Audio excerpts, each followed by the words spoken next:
Hoje, o texto que estaremos analisando, estudando aqui, é este, 1 Tessalonicenses, capítulo 4, verso 9 ao verso 12. E nós vamos ler o texto que diz assim: No tocante ao amor fraternal, não há necessidade de que eu vos escreva, porquanto vós mesmos estáis por Deus instruídos que deveis amar-vos uns aos outros. E na verdade estáis praticando isso mesmo para com todos os irmãos em toda a Macedônia. Contudo, vos exortamos, irmãos, a progredirdes cada vez mais e a diligenciardes por viver tranquilamente, cuidar do que é vosso e trabalhar com as próprias mãos, como vos ordenamos. De modo que vos porteis com dignidade para com os de fora, e de nada venhais a precisar. Este é o texto da palavra de Deus. Vamos fazer aqui uma breve introdução. Conforme vimos aqui no nosso último estudo, Paulo indicou estar finalizando aqui a sua epístola. A epístola não termina no capítulo 5, ela começa... o seu término começa especialmente a partir do capítulo 4, e aqui Paulo ele abordou 3 temas centrais, do capítulo 4 ao capítulo 5. Primeiro, sobre a fé, vimos isto no estudo anterior, do capítulo 4, verso 1 ao verso 8, quando ele declara qual é a vontade de Deus, a nossa santificação, que nos abstenhamos da prostituição, e isto só é possível pela fé em Cristo. Isso só é possível, esse exercício só é possível pela nossa obediência a Deus. Também sobre o amor, parte do nosso estudo hoje, verso 9 ao verso 12. E por fim, sobre a esperança na vinda de Jesus Cristo. E ele vai abordar isso a partir do verso 13 do capítulo 4 até o verso 22 do capítulo 5. Os últimos versos, 23 a 28, é uma doxologia, ele faz uma saudação final para aqueles irmãos que estavam em Tessalônica. Então, basicamente, são estes os 3 temas que ele está tratando, encerrando esta primeira epístola. E todos esses temas foram submetidos à seguinte ênfase que nós encontramos no verso 1. Este é o tom que Paulo dá para todos estes temas finais. Nós vos rogamos e exortamos no Senhor Jesus, que como de nós recebestes, quanto à maneira por que deveis viver e agradar a Deus, e efetivamente estáis fazendo, continueis progredindo cada vez mais. Esta é a ênfase que ele dá. Continuem progredindo. Ele já tinha reconhecido no capítulo 1, verso 3, que aqueles irmãos, eles possuíam uma fé operosa, um amor abnegado e uma firme esperança. Aqui, a ênfase final de Paulo é: continuem. Não parem, continuem nesta fé operosa, se abstendo da prostituição, buscando a santificação, continue progredindo na prática do amor de uns para com os outros e continuem firmes na esperança da vinda do Senhor Jesus Cristo. Esse é o tom final da primeira epístola. O mais importante para um cristão verdadeiro é ter um coração disposto a agradar a Deus com base na fé, através da sua maneira de viver. Como o texto revela, a fé para com Deus é exercida no relacionamento com outras pessoas. A fé ela é dedicada a Deus, ela é exclusiva a Deus, contudo, a expressão desta fé, a aplicação dessa fé, ela está relacionada com aqueles que estão em torno de nós. Nós nos relacionamos como exercício da nossa fé. Então não existe fé somente para Deus, não existe fé para com Deus alheia da comunhão uns com os outros, alheia desta necessidade de estarmos reunidos como povo de Deus na terra. Não existe isso. A fé para com Deus afeta as nossas relações pessoais. E Paulo ensina exatamente isso aqui no verso 3 do capítulo 4, dizendo que a vida que agrada a Deus requer pureza sexual, ou seja, santificação. Portanto, os crentes necessitam exercitar o autocontrole, verso 4, viver em coerência com a fé para com Deus, não andando como nós andávamos outrora, ou em conformidade com aqueles que não conhecem a Deus, pelo contrário, porque nós conhecemos a Deus e dedicamos a nossa fé a Ele, por meio de Jesus Cristo, então nós exercitamos essa fé, nos abstendo da prostituição, vivendo em coerência com a fé que professamos ter em Deus, e praticando a justiça nos nossos relacionamentos, não assediando os nossos irmãos, não provocando os nossos irmãos com sensualidade, e uns induzindo as impurezas que maculam a consciência boa para com Deus. E as razões por que Paulo expôs essa necessidade de santificação são três. Primeiro, na parte B do verso 6, ele diz que a imoralidade será vingada por Deus. Nenhuma imoralidade, ela passa isenta à presença de Deus. É uma ofensa a Deus, é uma provocação da sua ira. E no tempo adequado, no tempo oportuno, da maneira como Deus julgar necessária, Ele trata e Ele disciplina todos aqueles a quem Ele ama, como diz lá no capítulo 12 do livro de Hebreus. Deus ama o seu povo, Deus ama a sua igreja, e aqueles que insistem em viver na impureza, Deus, segundo o seu amor para conosco, Ele nos disciplina. Deus é o vingador de toda a impureza. Paulo diz isso na parte B do verso 6. Também no verso 7 ele diz que a imoralidade não é o chamado de Deus para nós. Deus não nos chamou para a impureza, Deus não nos chamou para a prostituição, Deus não nos chamou para vivermos uma vida de mácula. Deus nos chamou para vivermos uma vida íntegra, santa e irrepreensível na sua presença, e também diante dos nossos irmãos e diante daqueles que não conhecem a Deus. Por fim, verso 8 ele diz que a imoralidade é um pecado contra Deus. Dessarte, quem rejeita essas coisas não rejeita o homem, não rejeita o pregador, não rejeita aquele que está comunicando, sim, está rejeitando a Deus, que também vos dá o Espírito Santo. É muito sério quando uma pessoa rejeita a vocação, o apelo, o chamado para que se arrependa dos seus pecados e viva uma vida santa e íntegra na presença de Deus. Ele não está, como diz o apóstolo Paulo, e eu reforço aqui, rejeitando o pregador. Diz o texto que está rejeitando a Deus, pois Deus é santo. É Ele quem nos dá o Espírito Santo, é Ele quem torna o nosso corpo habitação, santuário do Espírito de Deus. Essas são as razões porque Paulo aqui faz o apelo para que a igreja ela ande em santidade. Depois das advertências contra a impureza sexual e a cobiça maligna, desejar aquilo que não nos pertence, intencionalmente ele nos chamou a atenção para a importância da prática do amor na vida de uma igreja cristã.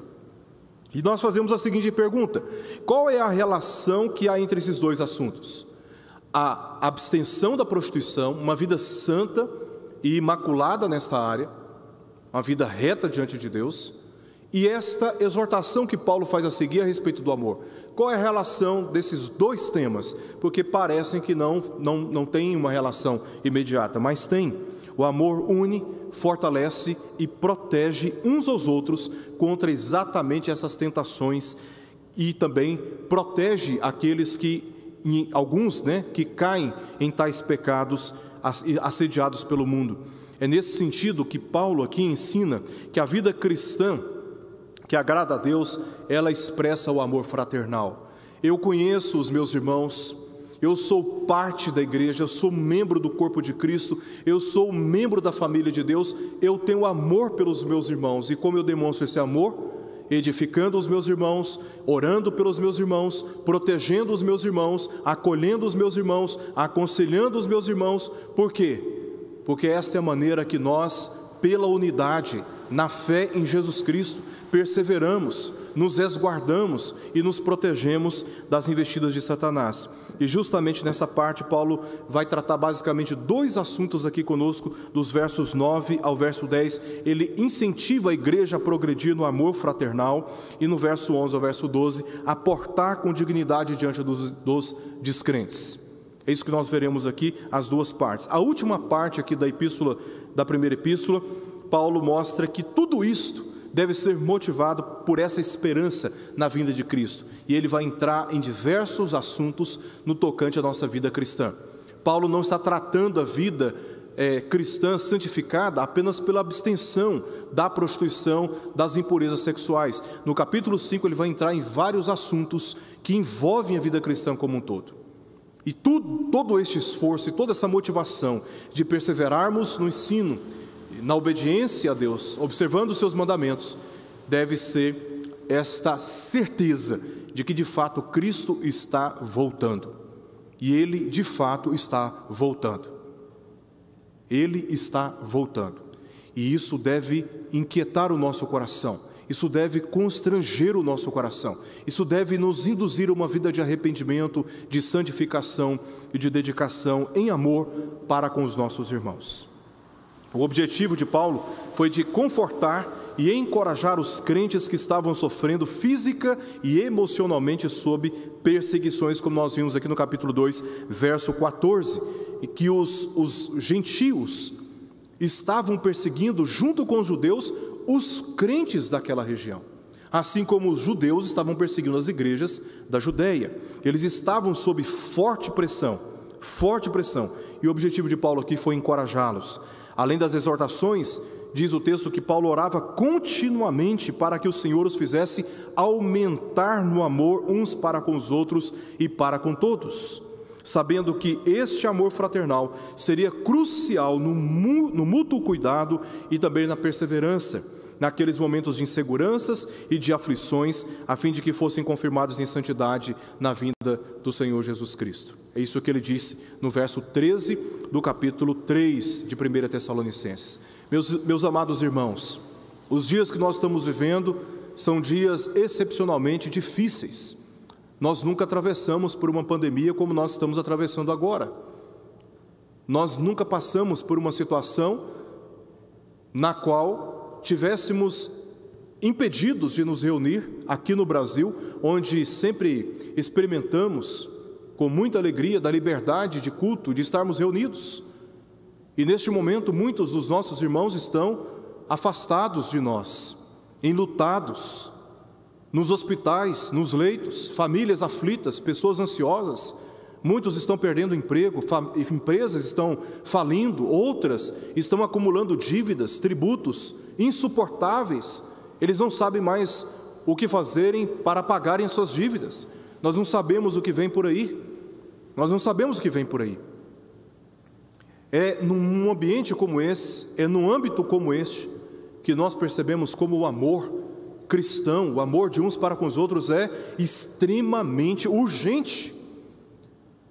A necessidade de nos apegarmos uns aos outros, de confortarmos uns aos outros, consolarmos, exortarmos, fortalecermos, ajudarmos uns aos outros é muito grande, E Paulo está aqui trazendo esta ênfase aos irmãos que se encontravam em Tessalônica. E pelo Espírito de Deus, essa palavra chega até nós com esta motivação, com este propósito de nos confortar, de nos encorajar e também de nos exortar, de nos dirigir. Abramos os nossos olhos, meus amados irmãos, porque os dias são maus, Cristo está voltando, e a tendência, profeticamente falando, de acordo com aquilo que nós encontramos nas Escrituras, não especulações vazias e levianas da minha mente, mas segundo as Escrituras, à medida que Cristo se aproxima, esses dias vão se tornando cada vez pior, espiritualmente, moralmente, religiosamente falando.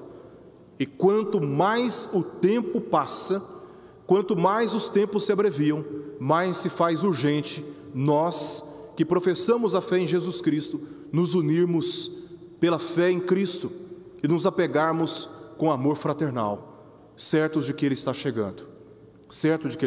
Este é o apelo de Paulo para aquela igreja.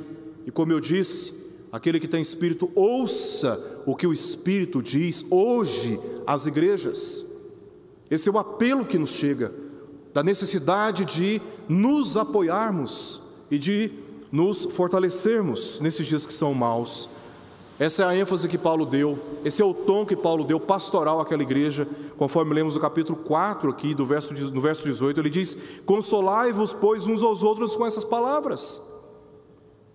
Depois, no capítulo 5, verso 11, ele diz: consolai-vos, pois, uns aos outros e edificai-vos reciprocamente, como também estáis fazendo. Paulo reconhece que a igreja estava fazendo isso, ele está dizendo: olha, continue consolando uns aos outros, continue apoiando uns aos outros, continuem suportando uns aos outros. Aqueles que têm um pouco mais de força, estenda a mão para aquele que está um pouco mais enfraquecido, mas não deixe de apoiar, não deixe de encorajar, não deixe de proteger, porque não bastando as tribulações que estamos atravessando na área da saúde, nós sabemos, irmãos, que a nossa luta não é contra carne e sangue, sim contra as hostes malignas que se encontram por trás dessas circunstâncias e que estão muito bem organizadas para enfraquecer a nossa missão neste mundo até que Cristo volte. E é preciso abrirmos os nossos olhos para a realidade espiritual que nos cerca. Sabendo disto, precisamos consolar uns aos outros. Paulo os lembra de que são da família, são a família de Deus, e como tal, deveriam progredir na prática do amor que tinham aprendido. Este parágrafo possui as mesmas características literárias presentes nas demais epístolas de Paulo. Ele começa com uma afirmação e passa para uma exortação. Isso nós encontramos nas 13 epístolas do apóstolo Paulo que se encontram no Novo Testamento, reconhecidamente inspiradas pelo Espírito de Deus. E nesta passagem, verso 9 ao verso 12, vemos exatamente essa mesma lógica que ele aplica, inclusive na epístola como um todo. Ele começa com uma afirmação e depois passa para uma exortação. Primeiro ele expõe a doutrina, ele expõe a teologia, depois ele faz exortações. Quando Timóteo lhe deu as notícias sobre os crentes de Tessalônica, certamente Paulo percebeu a necessidade de que alguma conduta precisava ser corrigida.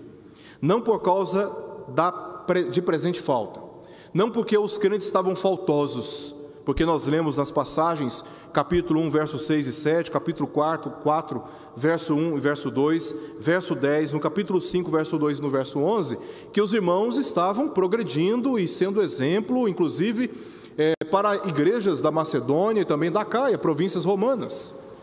Essa igreja era uma igreja modelo, ele diz isso no capítulo 1, verso 6 e verso 7, exemplo. Então não é porque tinha falta, tá? Não é porque tinha falta, mas que aquela igreja estava correndo riscos frente às investidas do tentador. É o que nós lemos no capítulo 3, verso 5. Foi por isso que não me sendo possível continuar esperando, mandei indagar o estado da vossa fé, temendo que o tentador vos provasse e se tornasse inútil o nosso labor. Paulo sabia com quem estava lidando. Paulo sabia com quem ele estava lidando. E não tem um momento na nossa vida que nós podemos relaxar, achando que chegamos no ponto final da nossa vida cristã. Nós continuamos no meio de uma luta, no meio de uma tensão espiritual. E é neste meio que nós sofremos tentações, provações, para que abandonemos a nossa confiança em Cristo e vivamos uma vida de impurezas e de desobediência à palavra de Deus. Paulo não estava tranquilo, mesmo sabendo que, tendo recebido tantas boas notícias por parte daquela igreja, através de Timóteo, de modo que o seu coração foi alegrado. Ele chegou a dizer que é como se ele estivesse sendo reavivado. Ele estava morto, mas aquelas notícias lhe trouxe vida. Mesmo com tão boas notícias, Paulo não estava tranquilo. Ele tinha necessidade, por um amor fraternal, de urgentemente, e ele orava por isso, como ele diz no verso 10 do capítulo 3, a necessidade de ir, de estar próximo, a fim de reparar as deficiências da fé daqueles irmãos. Nós não podemos descansar, nós não podemos fechar os nossos olhos, como se tudo já estivesse resolvido. Cristo já me salvou e está tudo resolvido. Nós estamos sofrendo tensões espirituais, diante das quais precisamos estar em alerta, orando e vigiando para não cairmos em tentação. Não caímos em tentação. Então aqueles irmãos estavam correndo riscos, e Paulo aqui escreve com a intenção de corrigi-los. A afirmação começa positivamente dizendo: estais por Deus instruídos. Olha só, ser instruído por Deus, isso é algo extremamente positivo. Então no meio do verso 10, se você estiver com a sua Bíblia, abra, confira, veja o que diz no meio do verso 10: contudo vos exortamos. Primeiro ele diz, no começo do verso 9, no verso 9, vós mesmos estáis por Deus instruídos. Depois, no meio do verso 10, ele diz, contudo vos exortamos, indicando confronto, indicando correção, indicando necessidade de reparo das deficiências da fé, e é exatamente isso que ele continua fazendo aqui, tendo já falado sobre o exercício da fé em relação à santificação daquela igreja. Então é isso que nós vemos a partir de agora. O ponto central aqui de Paulo, versos 9 ao verso 12, é que a vida que agrada a Deus expressa o amor fraternal. É isso que agrada a Deus. É isso que agrada a Deus.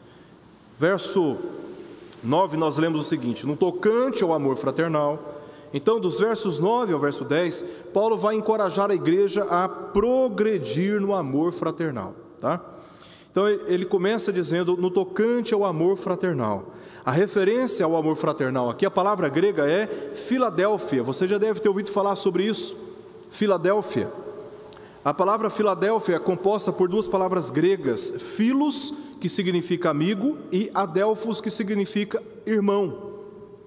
É um irmão próximo, um companheiro, um sócio, alguém muito próximo, cuja consideração e afeto é muito grande.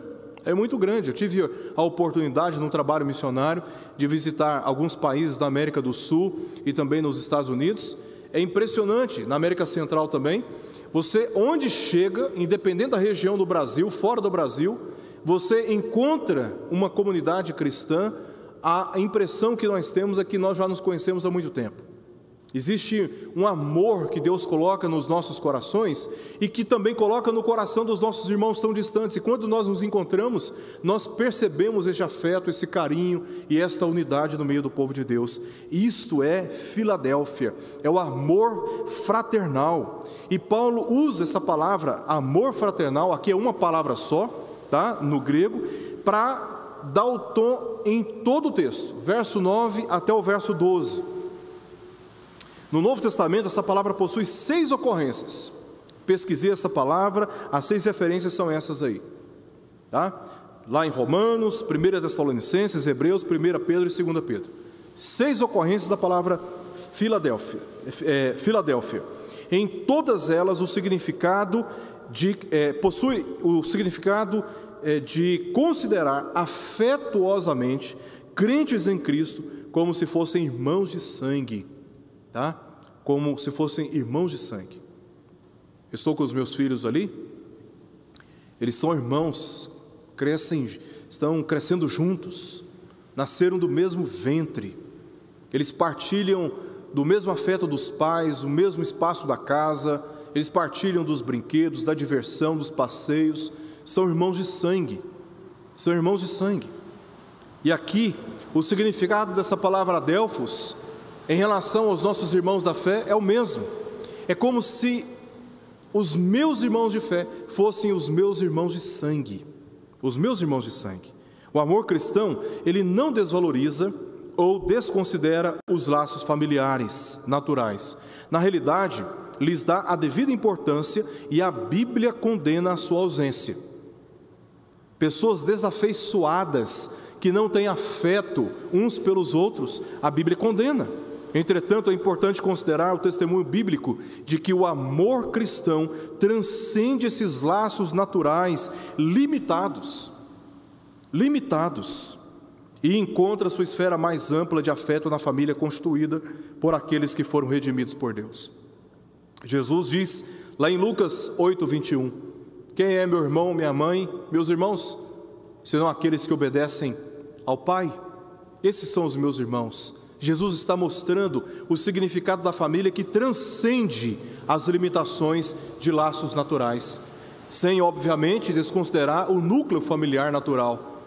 Mas o que Jesus está mostrando é que o significado de família é bem mais amplo e é bem mais significativo nessa perspectiva. Paulo diz em Efésios 2:19 que todos nós somos concidadãos dos céus, que somos todos da família de Deus. Veja que família aqui tem um significado bem mais amplo do que o núcleo familiar natural. Eu e você, eu e vocês, formamos uma só família, a família de Deus. Presbiterianos, batistas, assembleianos, todos nós formamos uma só família, a família de Deus. Somos todos regenerados pelo Espírito de Deus e confiamos na obra expiatória de Jesus Cristo, o nosso único e suficiente Salvador. É Ele quem nos torna filhos e temos um Pai apenas. Esse amor que os cristãos valorizam uns pelos outros como irmãos, não é apenas uma disposição passiva de carinho, de afeto, de uma saudação cortês, de um abraço caloroso, mas também em atos evidentes de bondade e proteção de uns para com os outros. Os crentes que não exercitam esse amor tornam-se um fardo de dependência aos demais na comunidade. Quem não exercita esse amor, torna-se um fardo para toda a comunidade. Olha o que Paulo diz em 1 Tessalonicenses capítulo 5, verso 14. Exortamo-vos também, irmãos, a que admoesteis os insubmissos, consoleis os desanimados, ampareis os fracos e sejais longânimos para com todos. Esses que não têm amor pelos demais irmãos, eles acabam se tornando um fardo para toda a comunidade.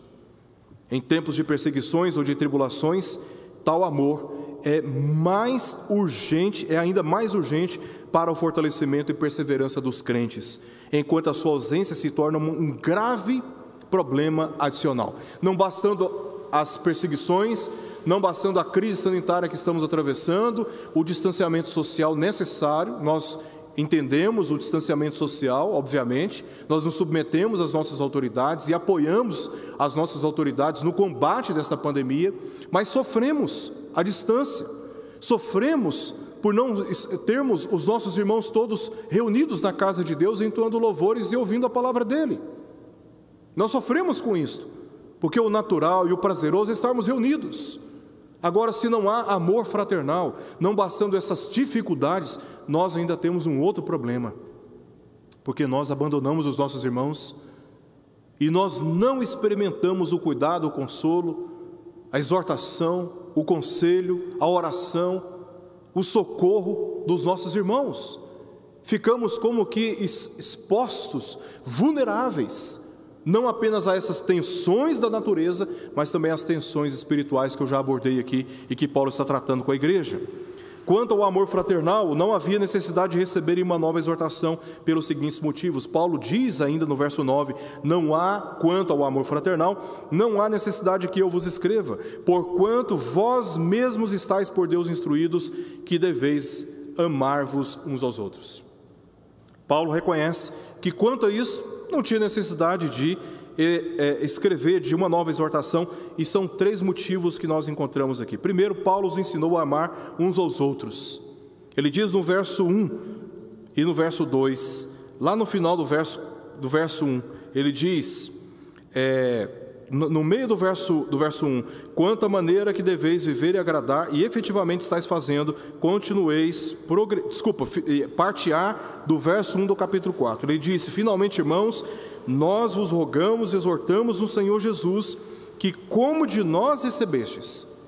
Depois no verso 2 ele diz, porque estáis inteirados de quantas instruções vos demos da parte do nosso Senhor Jesus. Então Paulo aqui, ele já tinha ensinado aos irmãos sobre a questão do amor, por palavra, é o que nós lemos aqui no capítulo 1, verso 5, por palavra e também por procedimento.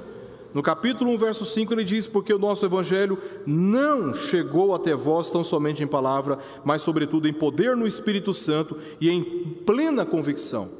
Assim como, ou seja, por um lado ele atendeu a necessidade de comunicar o evangelho, por outro lado ele atendeu a necessidade de demonstrar este evangelho, o que diz a parte final do verso 5, assim como sabeis ter sido o nosso procedimento entre vós e por amor de vós.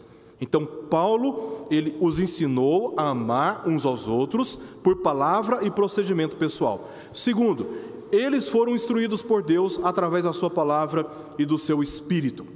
A frase estais ensinados por Deus aponta não tanto para a comunicação, Deus falando, não apenas isto, tá? Mas para um relacionamento com Deus guiado pelas instruções da sua palavra.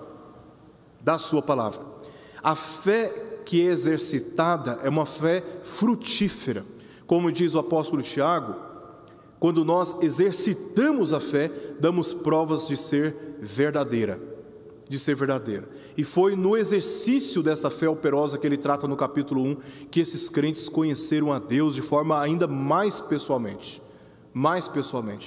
E foi assim que eles aprenderam com Deus, sendo guiados pela sua palavra. Os que nascem de Deus aprendem a amar como Ele ama, não somente os crentes, não somente os membros da nossa igreja, do nosso reduto, mas a todos os homens, como Jesus ensinou no capítulo 5, versos 43 e 44, amando os nossos inimigos e orando pelos que nos perseguem. Não é nos vingando, como diz o apóstolo Paulo, lá em Romanos capítulo 12, não é nos vingando, mas é orando pelos nossos perseguidores, porque Deus é o nosso vingador. É Deus quem se interpõe, é Deus quem defende o seu povo. Ele é o leão que guarda o seu povo, Ele é o guarda de Israel. Então Deus, em Cristo, ensinou que nós amássemos e amemos os nossos inimigos e oremos por aqueles que nos perseguem. E é isso que Paulo fala no verso 12 do capítulo 3 aqui de 1 Tessalonicenses. Ele diz: e o Senhor vos faça crescer e aumentar no amor uns para com os outros e para com todos. E para com todos os homens. Terceiro motivo, porque eles não precisavam receber uma nova exortação a respeito do amor fraternal, é porque eles já estavam praticando este amor. É isso que Paulo fala no verso 10, e na verdade estáis praticando isso mesmo para com todos os irmãos em toda a Macedônia. Então ele apresenta como um motivo, porque aqueles irmãos não precisavam de uma nova exortação nesta área. Eles já estavam praticando este amor. A prova de que haviam aprendido a lição estava no fato de possuírem amor abnegado, não apenas a favor dos crentes de Tessalônica, mas também a favor de todos os da província da Macedônia, incluindo os irmãos de Filipos e de Bereia, cidades vizinhas à cidade de Tessalônica. A cidade de Filipos ficava a parte ocidental da cidade e a cidade de Bereia ficava na parte oriental da cidade. Tá? Obviamente haviam outras comunidades cristãs, mas as principais que nós encontramos é a igreja que se encontrava em Filipos e também a igreja que se encontrava em Bereia. E nós lemos sobre essas cidades no capítulo 16 e capítulo 17 do livro de Atos. E esses irmãos, eles praticaram esse amor, não apenas dentro do seu ambiente local de igreja, eles extrapolaram esses limites e praticaram este amor para com todos os irmãos, como diz o texto, em toda a Macedônia.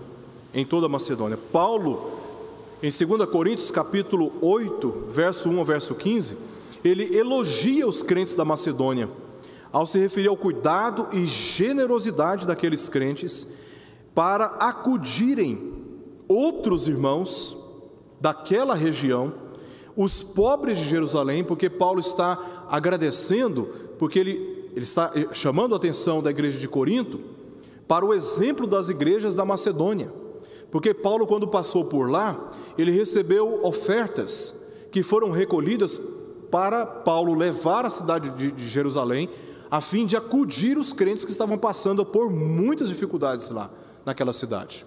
E as igrejas da Macedônia, elas foram generosas para com estes irmãos também de Jerusalém, e não apenas para eles, mas também para com os missionários.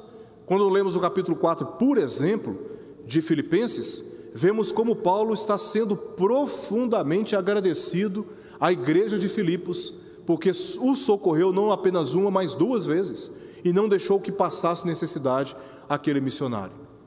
Então era uma igreja, veja, generosa. O seu amor foi demonstrado no cuidado para com os irmãos daquela região da Macedônia, para com aqueles que se encontravam tão distantes lá em Jerusalém e para com os seus missionários. E o que chama-nos a atenção é que neste texto, 2 Coríntios capítulo 8, de verso 1 ao verso 5, temos esse testemunho, que aqueles irmãos estavam sendo tão generosos, tão afetuosos, estavam sendo tão abnegados, num contexto onde eles estavam passando por muita prova de tribulação e ainda profunda pobreza. Profunda pobreza. Não tem evidência mais sólida de um amor fraternal praticado quando aparentemente nós não temos nada para oferecer e ainda assim nós abrimos mão do pouco que temos para socorrer os outros. Para socorrer os outros. E aqui nós temos a profundidade do que envolve o amor cristão. Não é apenas um sentimento, não é apenas uma intenção, não é apenas uma ideia ou um projeto registrado num papel, é uma ação efetiva a favor e na direção daquele que está passando por necessidade, não apenas material, mas também espiritual. No entanto, ainda havia espaço para melhorias daquela igreja a respeito do amor fraternal, talvez na persistência e consistência de seu amor. É isso que nós lemos aqui na segunda parte do verso 10, contudo vos exortamos, contudo, muda o tom, vos exortamos, irmãos, a progredirdes cada vez mais. O amor fraterno não pode relaxar, não pode descansar, ele não pode parar. Nós não podemos, no conforto das nossas necessidades, nos esquecermos que tem irmãos nossos padecendo necessidade. Alguns não estão padecendo necessidade de uma cesta básica, estão padecendo necessidade de pagar uma conta de consumo, de pagar um gás de cozinha, de colocar combustível no seu carro, ou de pagar um transporte público, de pagar uma conta do plano de saúde, de comprar um medicamento controlado que teve que ser interrompido porque está faltando recurso. Tem irmãos que não estão passando por esse tipo de necessidade material, financeira, mas estão padecendo necessidade de um consolo da nossa parte, porque estão em leitos de hospital, estão em casa, estão deprimidos, estão chorando, estão angustiados. E nós, muitas vezes, e facilmente, nos esquecemos desses irmãos nossos na fé, quando estamos muito bem acomodados e confortados e protegidos nas nossas necessidades. Não podemos nos esquecer, não podemos relaxar a percepção de que tem muitos dos nossos irmãos e missionários espalhados em todo o mundo, missionários que saíram ao mundo levando o Evangelho de Jesus Cristo e que neste momento estão passando grandes dificuldades, porque com a alta do dólar e a insegurança de muitos crentes, a queda na arrecadação das igrejas, muitos missionários perderam sustento, tiveram seu sustento diminuído, e eles se encontram com as suas famílias em contextos ainda mais vulneráveis, porque estão distantes da sua língua, do seu país, da sua família. E nós muitas vezes nos esquecemos dos nossos irmãos, oramos o dia todo só pelas nossas necessidades e gastamos pouco tempo orando por aqueles que estão passando por crises de casamento, passando por crises com seus filhos. Nós precisamos abrir os nossos olhos, irmãos. Nós não podemos despertar, nós não podemos cair em sonolência e nos esquecer que há muitos dos nossos irmãos que neste momento carecem de uma oração, carecem de uma palavra de conforto da nossa parte. Eles precisavam atentar para a necessidade de aumentar e crescer constantemente, porque ninguém por enquanto está aperfeiçoado no amor, mas deve se esforçar nesta direção, para esta finalidade, conforme lemos em 1 João capítulo 2, verso 5, ele diz, por exemplo, neste texto, deixa eu só ler essa passagem aqui, capítulo 2, verso 5, João diz o seguinte: aquele, entretanto, que guarda a sua palavra, nele verdadeiramente tem sido aperfeiçoado o amor de Deus, nisso sabemos que estamos nele. No capítulo 4, verso 12, João insiste ao dizer o seguinte: ninguém jamais viu a Deus, se amarmos uns aos outros, Deus permanece em nós e o seu amor é em nós aperfeiçoado. Depois, versos 17 e 18, nisto é em nós aperfeiçoado o amor, para que no dia do juízo mantenhamos confiança, pois segundo ele é, também nós somos este mundo. No amor não existe medo, antes o perfeito amor lança fora o medo. Ora, o medo produz tormento, logo aquele que teme não é aperfeiçoado no amor. Pessoas tímidas, recolhidas à sua própria necessidade, se esquecendo que o amor é aperfeiçoado quando exercitado. E talvez era esta a preocupação de Paulo, que os irmãos aumentassem e crescessem, no sentido de ter esse amor ainda mais lapidado, ainda mais aperfeiçoado, porque nenhum deles tinha chegado ao estado de perfeição quanto ao amor fraternal. Segundo, há sempre a necessidade de crescermos e abundarmos no amor. Nunca há amor fraternal demais, nem na igreja, nem no mundo. Aliás, Paulo diz que nos últimos dias o amor haveria de se esfriar em muitos. O amor parece estar diminuindo na sociedade. Quanto mais o amor diminui, mais a intolerância aumenta, mais a ira aumenta, mais a impaciência aumenta. mais a ofensa se torna fácil, mais os homens se tornam egoístas. Estacionam o carro de um jeito sem se preocupar com o outro que vai estacionar atrás ou na frente. Mais as pessoas estão preocupadas consigo mesmas e abandonando as demais. Nunca há amor fraternal demais na igreja ou no mundo. Por isso, os crentes de Tessalônica, naqueles dias, bem como nós hoje, precisavam progredir cada vez mais. Precisavam progredir cada vez mais. A última parte aqui do nosso texto, Paulo vai agora migrar ou fazer uma aplicação sobre esse conceito do amor e essa necessidade de buscar a perfeição deste amor.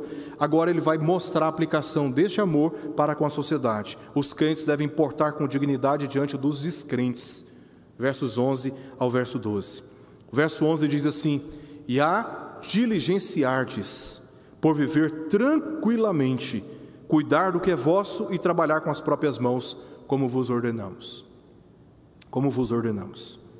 Agora Paulo aplica a afirmação do amor fraternal em termos da sua vocação, a vocação deste amor numa sociedade descrente para com Deus. Numa sociedade descrente para com Deus. Tem muita gente que é crente fervoroso, vibrante, dentro da igreja, mas fora da igreja não há nenhuma comunicação do amor que ele professa ter por Deus e ter recebido da parte dele. E Paulo agora faz a aplicação de como a fé e o amor dentro da igreja devem ser exercitados diante do mundo que nos odeia. Tudo indica que um dos problemas da igreja de Tessalônica era que algumas pessoas entenderam mal a promessa da volta de Jesus, deixando ou negligenciando suas atividades profissionais, se acomodando como preguiçosos e parasitas, preferindo depender de outros para as suas necessidades. Quando nós entrarmos na segunda epístola aqui de Tessalonicenses, vamos explorar melhor este assunto, que ele trata especialmente do capítulo 3, versos 5 até o verso 15, que muitos estavam deixando, vivendo de uma maneira desordenada, como ele diz no verso 7, deixando o seu trabalho, negligenciando a atividade profissional. Estavam dizendo: se Jesus vai voltar mesmo, por que eu vou trabalhar? Por que eu vou trabalhar? Né? Então, esperando a vinda de Cristo, estavam abandonando seus trabalhos. E aí você sabe, né? Quem não trabalha, dá trabalho. E aos que dão trabalho, Paulo agora está dizendo: e a diligenciardes por viver tranquilamente, cuidar do que é vosso e trabalhar com as próprias mãos, como vos ordenamos. Tá? A palavra grega que traduz o verbo diligenciar aqui, significa literalmente amar o preço. Esta é a palavra, tá? Filos aqui é esse apego, né? Essa amizade, essa aproximação afetuosa, com time, literalmente em grego significa preço, tá? Um preço.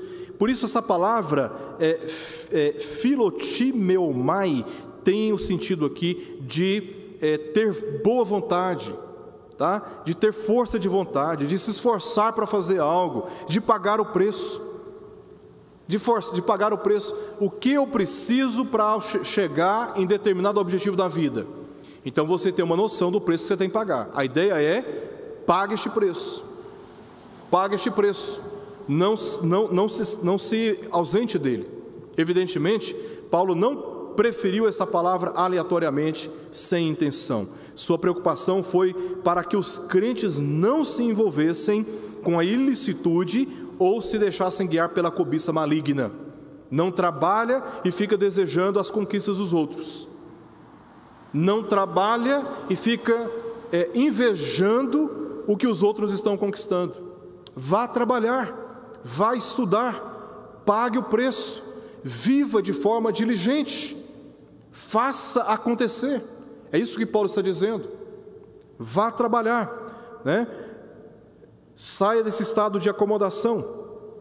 Paulo não usou essa palavra de forma aleatória, sem intenção. Pelo contrário, ao afirmar que deveriam cuidar do que é vosso, quis que se cuidassem para não se meterem em assuntos alheios, já que pessoas preguiçosas e ociosas costumam ser intrometidas e excessivamente atenciosas ao que nada edifica suas vidas. É aquela experiência de alguém que passa o dia inteiro sem fazer nada em casa e todo o barulho que ouve na rua corre para a porta para saber o que está acontecendo. Paulo está dizendo: deixa de se meter na vida alheia, vá fazer algo de útil. Você precisa trabalhar. Agora veja a comunicação daquilo que ele disse antes com aquilo que ele está dizendo agora. O amor que nós devemos ter uns para com os outros deve ser aplicado na perspectiva inicialmente pessoal, trabalhando com as nossas próprias mãos, para não termos que nos meter no trabalho alheio. Nós temos que cuidar do nosso próprio trabalho, cuidar daquilo que é nosso e trabalhar com as próprias mãos, com as próprias mãos. Isso é uma aplicação de amor, A saudável ambição pessoal de trabalhar com as próprias mãos e obter dignamente o necessário para a sua manutenção deveria ser de modo discreto, como ele diz, tranquilamente ou silenciosamente, parar de falar tanto e começar a trabalhar. Tem gente que fala muito, e certamente esse era um problema de alguns crentes na igreja de Tessalônica. Falava muito, Jesus está voltando, enquanto isso, as contas vencendo e eles esperando que outros pagassem as contas. Paulo está dizendo: vocês precisam viver de modo diligente, diligentemente por viver tranquilamente, cuidar do que é vosso, trabalhar com as próprias mãos. A esperança não rouba de nós, não tira de nós o vigor para trabalhar, a paixão pelo trabalho, a necessidade que temos de produzir, de edificar, de construir, e parar de nos meter na vida alheia de forma indevida. Quem não trabalha, dá trabalho. Quem não trabalha, o que ele faz para se manter? Ele rouba, ele se mete em situações de negociações ilícitas, ele frauda, ele engana, ele faz de tudo para se manter, mas de forma desordenada, algo que Paulo vai tratar na segunda epístola. Precisamos nos lembrar de que a igreja de Tessalônica estava enfrentando 3 problemas críticos. Primeiro, estava enfrentando perseguição religiosa. Os crentes daquela cidade estavam sofrendo perseguição religiosa por parte dos judeus. Segundo, alguns estavam acusando Paulo de tudo, inclusive de que o seu interesse teria sido obter vantagens financeiras desonestamente através do exercício do seu ministério. Por isso que nós lemos o capítulo 2 de 1 Tessalonicenses, verso 1 até o verso 12, Paulo fazendo uma extensa exposição de defesa contra as acusações que ele estava recebendo. E uma das acusações graves que Paulo estava sofrendo por parte dos perseguidores da igreja em Tessalônica era que ele estava agindo de forma desonesta, gananciosa.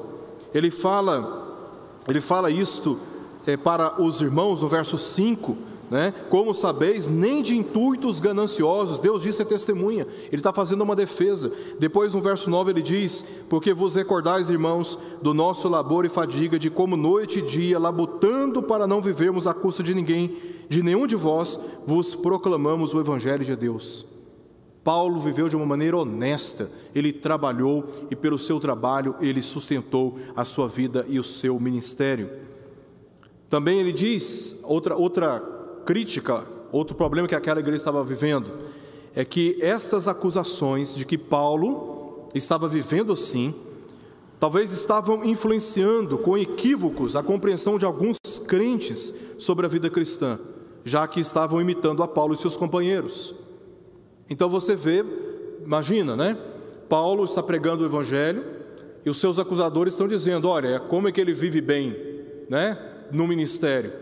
Então vale a pena viver desse jeito, né? Vocês são um bando de preguiçosos que em nome da religião fica explorando indevidamente as finanças dos outros. Só que alguns viram talvez este caminho como um caminho fácil para se manter, agindo de uma maneira desonesta.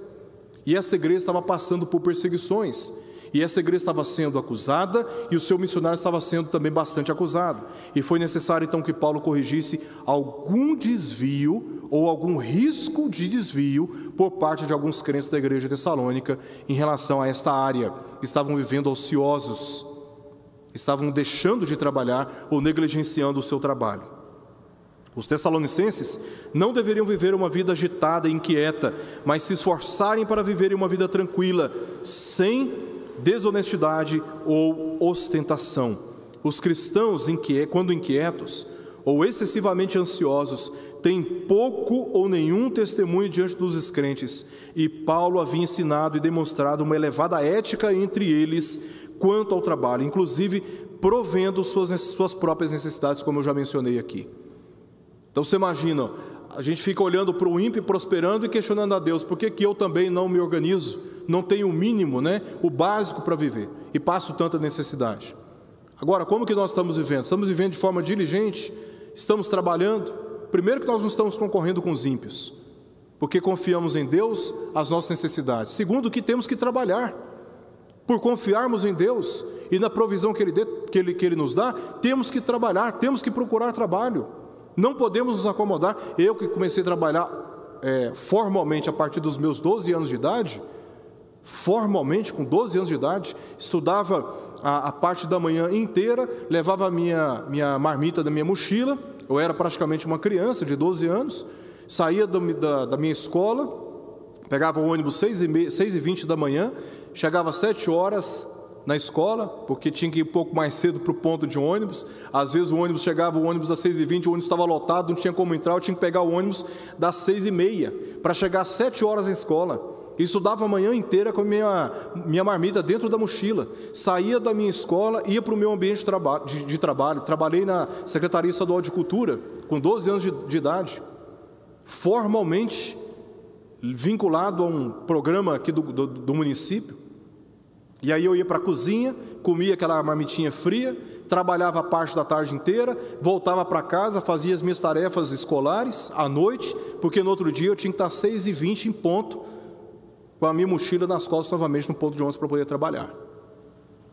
E minha vida sempre foi assim, marcada com muito trabalho, com muito esforço. Tive parte da minha infância privada, tive, mas me orgulho de ter trabalhado cedo e ter me desgastado, ter ganhado o meu dinheiro, ter me mantido de forma honesta e sem lesar o direito de qualquer pessoa. Então, aqui, você imagina quantos, com exceção daqueles que perdem o emprego, procuram insistentemente, não conseguem, estão lutando, estão tentando, O problema não são esses, o problema são aqueles que se acomodaram mesmo, estão com expectativa na herança dos pais, estão acomodados num pouco que estão recebendo, passando dificuldade com a família, não tem interesse de crescer, de aumentar o seu rendimento, melhorar a sua qualidade de vida com a sua família, se acomodaram. Aí, quer comparar com o ímpio, quer concorrer com o ímpio, quer concorrer com o descrente. E diga-se de passagem, normalmente nós nos comparamos sempre com aqueles que são melhores que nós, Nós não nos comparamos com aqueles que são piores do que nós. E fazemos até injustiças contra nós mesmos. Mas Paulo aqui está focando na necessidade dos crentes não serem acomodados, mas trabalharem, exercerem a sua profissão com dignidade, serem honestos nos seus acordos, fiéis cumpridores dos seus deveres, honrarem e se submeterem aos seus patrões, não furtarem, não traírem a confiança daqueles que deram a você oportunidades. Então, aqui esse é o ponto de Paulo. No verso 12, Paulo indica o seguinte: de modo que vos porteis com dignidade para com os de fora. Veja o que está aqui em foco para o apóstolo Paulo, Aqui Paulo expõe o duplo propósito dessa exortação. Primeiro propósito: vos porteis com dignidade para com os de fora. Vos porteis com dignidade para com os de fora. O cristão deve se dispor a trabalhar e com tamanha honestidade que os descrentes não tenham que o acusar. Este é o ponto. A gente sempre está orando aqui na nossa igreja por aqueles que perderam o emprego, os empresários que estão passando dificuldades para manter esses empregos da sua empresa, o rendimento dos seus negócios.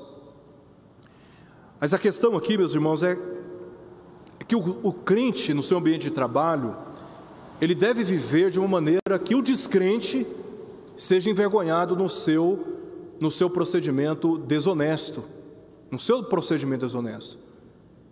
É assim que o crente deve se portar no seu ambiente de trabalho. Nós lemos em 1 Pedro capítulo 2, verso 15, porque assim é a vontade de Deus, que pela prática do bem façais emudecer a ignorância dos insensatos. Eles ficam sem opção, além de admirar, ainda que secretamente, se não abertamente. O segundo propósito aqui dessa exortação de Paulo é para que não tenhamos nada do que precisar, e nada venhais a precisar. Se diligenciarmos por viver tranquilamente, trabalhando e cuidando do que é a nossa responsabilidade pessoal, não precisaremos ser amparados por aqueles que escarnecem da nossa fé em Cristo. O cristão que trabalha honestamente e que tem o cuidado de manter o bom testemunho, influencia os descrentes. Quem não trabalha não deve comer, diz o apóstolo Paulo em 2 Tessalonicenses capítulo 3, verso 10. Paulo condena a vida ociosa e a descreve como um obstáculo do crescimento no amor. Trabalhar, por outro lado, significa progredir no amor. Progredir no amor. Ele não está ensinando aqui o egoísmo ou a indiferença para com a necessidade alheia, mas exortando para que os crentes sejam diligentes no trabalho, a fim de não serem acusados de preguiçosos e hipócritas, que criticam a idolatria dos pagãos, mas que vivem na dependência dos seus trabalhos. Critica os pagãos, mas vive do que eles estão trabalhando, do que eles estão produzindo. Então, o crente tem que trabalhar com as suas próprias mãos para ter que acudir às suas próprias necessidades e não ter que depender dos pagãos. Porque você ataca os pagãos com o evangelho, você confronta os pecados dos pagãos e você vai lá e fala, mas você pode pagar minha conta? Então, Paulo está aqui preocupado com isso em relação àquela igreja. E para que obtenha um bom testemunho para com os de fora, essa é a preocupação dele, né? Pela disposição de trabalhar com honestidade exemplar, suprindo as suas necessidades, estando, obviamente, preparados para acudirem seus irmãos na fé, como uma verdadeira família de Deus. Veja a relação que Paulo faz aqui do amor e com a nossa responsabilidade diante dos crentes no exercício da nossa profissão. Nós temos que dar bom testemunho na nossa sociedade. A nossa sociedade precisa conhecer que o amor de Deus está em nós quando nós acudimos os nossos irmãos, socorremos os nossos irmãos. E como vamos fazer isso? Senão trabalhando de forma honesta, diligentemente, vivendo tranquilos, sem ostentação e com dignidade, com honestidade. Como que nós vamos atender de forma prática a necessidade dos nossos irmãos se nós não trabalharmos com dignidade? É isso que Paulo está tratando aqui. Devem reconhecer as necessidades dos outros como seu próprio fardo, mas não ficar ocioso para colocar o seu fardo sobre os outros. É isso que ensina a palavra de Deus, e queira o Senhor guardar essa palavra nos nossos corações e nos permitir sairmos daqui hoje, pararmos, deixarmos de ouvir agora esta mensagem, sermos motivados a colocarmos em prática este amor fraternal que a palavra de Deus nos ensina. Este amor que deve ser aplicado na nossa vida pessoal e inclusive no exercício da nossa profissão, para termos que acudir os nossos irmãos que estão passando por necessidades.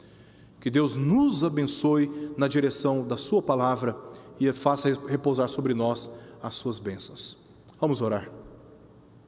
Pai querido, nós te agradecemos pela oportunidade de estudarmos mais uma vez a tua palavra e de estarmos presentes na tua casa para te adorarmos, para te buscarmos.